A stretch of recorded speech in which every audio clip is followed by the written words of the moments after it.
Olá pessoal, a gente vai aqui para a nossa primeira aula de vetores, onde a gente vai ver passo por passo as ações, as principais ações que a gente vai utilizar para manipular vetores. Para rodar o código, a primeira opção é você instalar o Node.js no seu computador, depois você instala o VS Code, que seria o Visual Studio Code, e aí para rodar o código, você pode vir aqui em extensões e instalar esse Code Runner, que ele te dá a opção de rodar o código diretamente, né? Você vai lá, você coloca o seu código, console.log, oi mundo, e aí você clica aqui, ele vai rodar o teu código aqui embaixo, ou então você poderia rodá-lo diretamente, vindo lá e escrevendo Node e o nome do teu código, digitation.js. Só lembrando que quando você for usar o VS Code, depois de abrir o VS Code, você vem aqui em arquivo, abrir pasta e escolhe a pasta onde você colocou o seu projeto, certo? Que senão não vai funcionar. Então, a primeira coisa, você escolhe um local onde você vai colocar o seu código no seu computador, depois você vai lá em abrir pasta e abre a pasta onde está o seu código. Então, quando você abrir aqui na visão dos arquivos no explorador, é para ter apenas o seu código aqui, porque aí você sabe que está no canto certo. Se você não quer fazer o setup local, você pode continuar usando o P5.js para poder fazer o código. O código que você rodar vai aparecer naquela partezinha do console, ou você pode fazer o Replit, né, uma conta no Replit, que é como se fosse um repositório, uma máquina virtual online, onde você pode rodar os seus códigos lá. Para essa primeira parte de vetores, tanto faz qualquer um, mas para rodar o códigozinho do nosso jogo de digitação, que a gente vai fazer em seguida essa aula, você vai precisar do P5, seja local ou seja remoto. Então vamos começar criando uma lista. Para criar uma lista, você vai usar a palavra-chave let, dar um nome para a tua lista, chamar de L, lista, vetor, qualquer coisa que represente quantidade, tudo bem, elementos. Vamos chamar aqui só de L, por causa do nosso espaço. E aí, para criar uma lista vazia, você vai utilizar os colchetes vazios. Agora, eu tenho uma lista vazia. Se eu quisesse criar uma lista com elementos, vou chamar aqui de L1 e L2. A minha lista 2 poderia ser uma lista com elementos. 1, 2, 5, 9. Lista pode ser de qualquer tipo. Vou criar aqui uma lista L3, agora como uma lista de nomes. Então, abacaxi e uva. E ele pode, no JavaScript, inclusive elementos de tipos diferentes. A minha lista 4 vai começar por um número quebrado, depois vai ser um inteiro, depois vai ser um texto, né? Assim, evite fazer isso, a não ser que você tenha um ótimo motivo. Normalmente a gente coloca lista de elementos do mesmo tipo porque fazem mais sentido.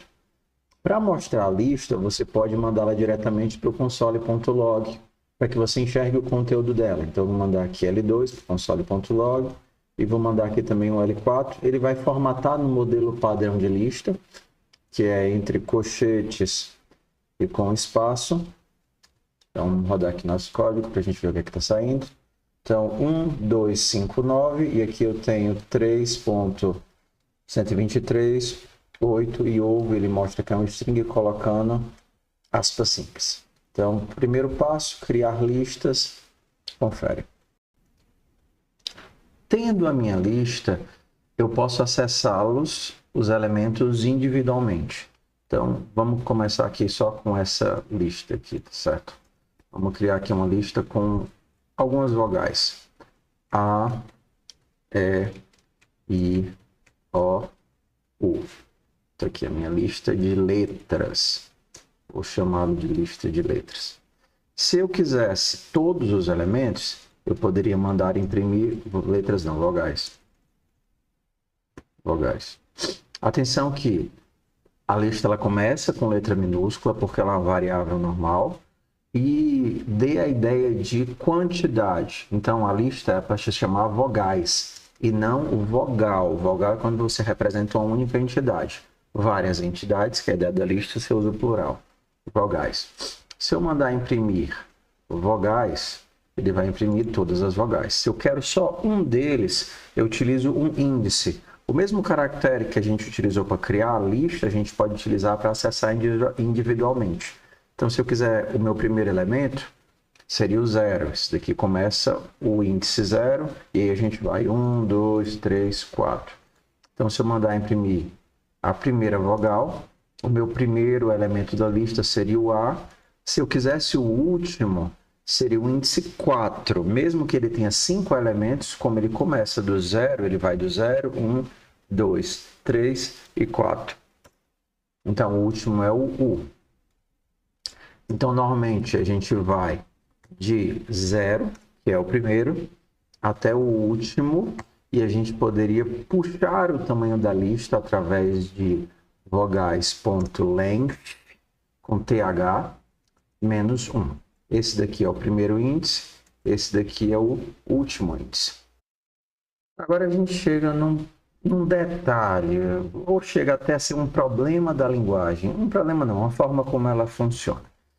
Se a gente tentar acessar um elemento que está fora da lista, ele não vai avisar o erro, então a gente tem que tomar muito cuidado. Vou agora abrir em Python e JavaScript. Python é outra linguagem para a gente ver as semelhanças e as diferenças. Então, do meu lado direito aqui eu tenho o Python, do meu lado esquerdo a gente tem o JavaScript. Então, vou fazer a mesma coisa. Aqui eu vou criar uma lista e vou colocar os elementos A, B e C. Escrevi errado aqui. A, B e C. Então, se eu perguntar o que é a lista, ele vai me dizer que é A, B e C. Em Python, a mesma coisa. Lista A, B e C. Eu disse que os elementos, no caso, ele seria 0, 1 e 2. Se aqui eu tentar acessar um elemento que está fora disso, por exemplo, eu vou me pedir o elemento índice 5. Ele não vai avisar que está errado. Ele vai me retornar que não foi definido, mas ele não dá erro.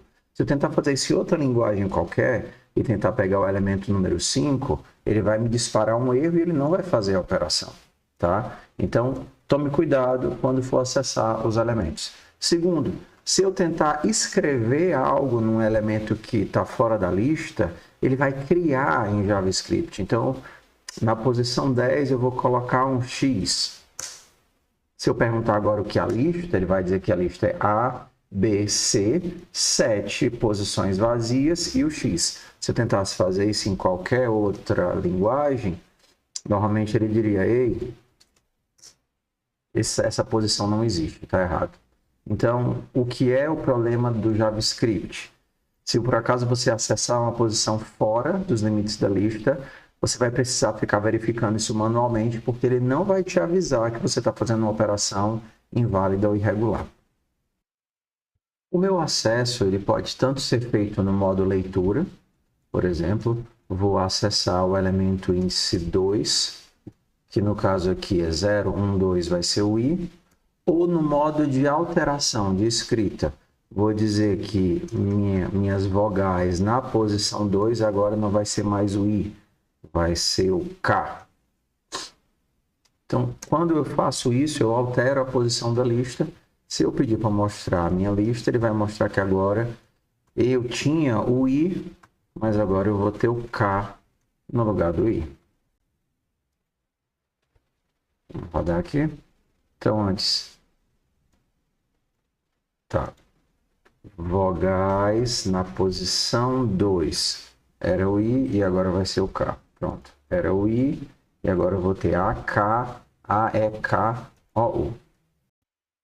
Para fazer o percorrimento do nosso vetor, nós vamos ter dois modelos. O primeiro seria o for of, que ele se escreve assim.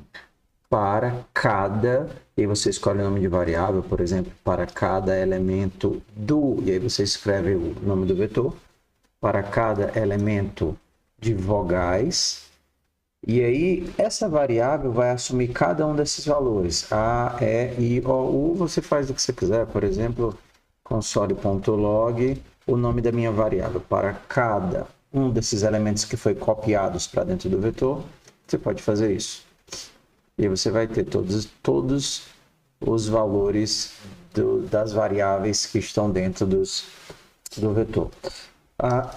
Onde é que isso daqui é insuficiente? É insuficiente quando você quer alterar o vetor original por exemplo, colocando outro elemento lá, ou quando você precisa do índice. Então, para isso, a gente vai ter um outro tipo de laço. Para cada, e aí normalmente a gente vai percorrer utilizando um índice. Normalmente a gente usa a letra I.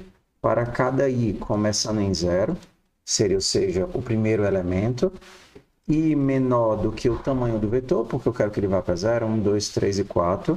E para pegar o tamanho do vetor, a gente vai usar o vogais.length. E agora eu preciso de um incremento. I mais igual a 1, ou outra forma de escrever, I mais mais. Cuidado que se você escrever I mais 1, não vai funcionar. Você precisa de uma forma que o teu I aumente. Então, para ele aumentar, você pode fazer o mais igual a 1, ou então o mais mais. Mesmo uso do laço que a gente já tinha do for normal, eu começo em 0, vou até o último, incrementando de 1 por 1. E aí a gente pode pegar os elementos do vetor, utilizando a técnica que a gente já viu de utilizar o índice. Vou pegar para cada um dos elementos que estão em vogais I. E aí eu consigo acessar todos eles. Tá? Eu poderia utilizar, por exemplo, para alterar o original. Em vogais na posição I, eu colocaria vogais na posição I concatenado com ele mesmo. Então, onde era A, eu vou colocar A mais A. Vão ficar agora 2 As. Onde era E, eu vou colocar E mais E, 2 S. Então, esse aqui é o local que eu vou escrever, escrita, e esse daqui é o meu processo de ler o dado que ele tinha. Então, agora eu vou ter... faltou só imprimir, né? Então, eu vou imprimir agora console.log, vogais na posição I. Estou alterando, e agora eu estou escrevendo. A, E, I, O, U. Vamos agora para a inserção. Eu posso inserir no meio, no começo ou no fim. Os modos que a gente vai ver hoje seria inserir no começo e inserir no final.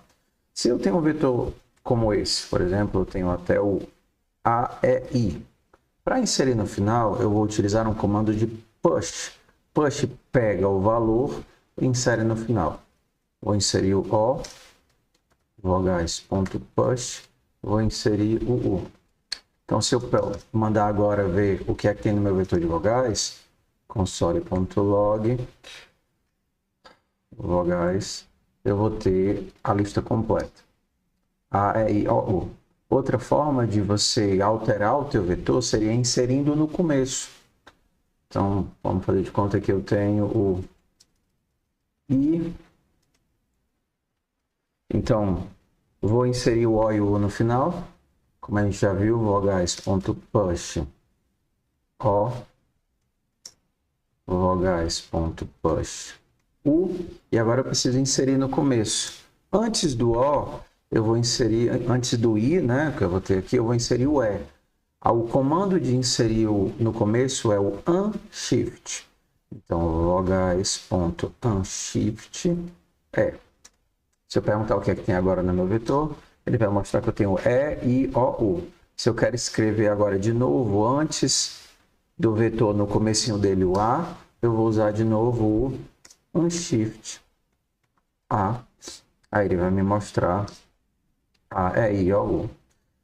O comando de push e o comando de unshift, eles me retornam um valor que é o tamanho, o novo tamanho do vetor. Então, se eu perguntar qual é o resultado disso daqui, qual foi o resultado do meu unshift e mandar escrever, ele vai dizer que o tamanho vai ser igual a 5, que é o novo tamanho do vetor depois da inserção. O JavaScript, em especial, também tem uma particularidade no comando de inserção que você pode inserir mais de um elemento. Aí ele vai colocar todos em fileira. Primeiro ele insere o O, depois ele insere o U, ou então a gente poderia ter feito assim, ó. O A e depois o E. Então, no final eu estou colocando o O e depois o U, e aí no começo eu estou colocando o E e depois o A. E aí o nosso resultado seria esse. A, E, I, O, U. Do começo, primeiro o E, depois o A, e no final, primeiro o O e depois o U. Tem o mesmo resultado.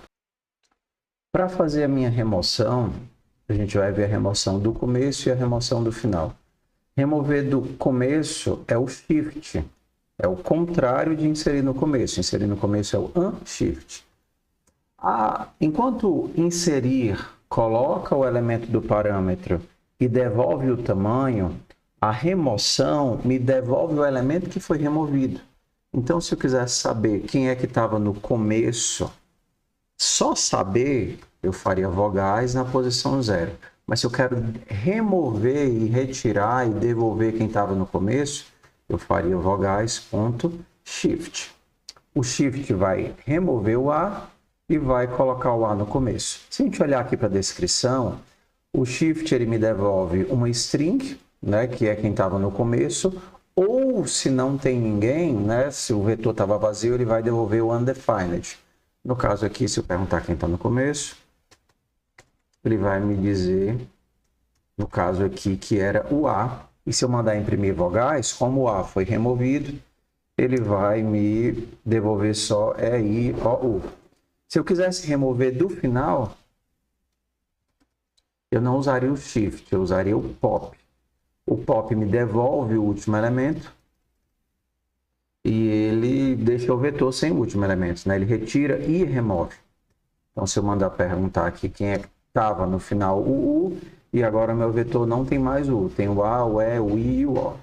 Então, atenção na hora de você fazer as remoções para você verificar se ainda você tem elementos no vetor. Por exemplo, eu vou utilizar o length para verificar se ainda tem algum elemento no vetor. Então, eu poderia fazer assim, ó, enquanto vogais.length, né, a quantidade de tamanhos de elementos for maior do que 0, enquanto eu ainda tiver elementos no vetor, eu vou remover do começo. Vogais.pop. Isso vai me retornar um elemento e eu vou imprimir isso daqui. Console.log de vogais.pop. Tem elemento, remove e imprime. Volta para cá. Tem elemento, o E, remove e imprime. Aí depois vai imprimir o I, imprime o O, imprime o U. Quando remover o último, o tamanho vai ser igual a 0, ele não entra mais no laço e aí o meu código acaba. Então eu removi o pop tira do final, né? Se eu quisesse remover do começo seria o shift. Então agora eu vou tirar primeiro o A, depois o E, depois o I, depois o O, depois o U e eu removi todos os meus elementos.